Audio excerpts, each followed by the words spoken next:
Hello everybody, welcome back to How to Reset Info channel. In today's video, I'll show you how to easily enable or disable use hardware acceleration on your Bitwarden desktop app.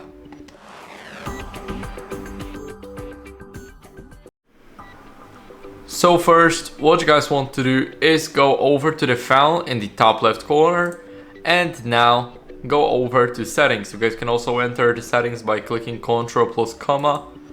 And here I'll close security and preferences because we don't need both of those settings. We need to focus on the app settings for all accounts. Now here let's scroll down, and as you guys can see, here we have the use hardware acceleration. Now basically this is only to provide better experience because it will use your graphics card. Now whenever you disable it, then there may be some problems like your application lagging. It may have a lot of lags, it won't be usable in some cases.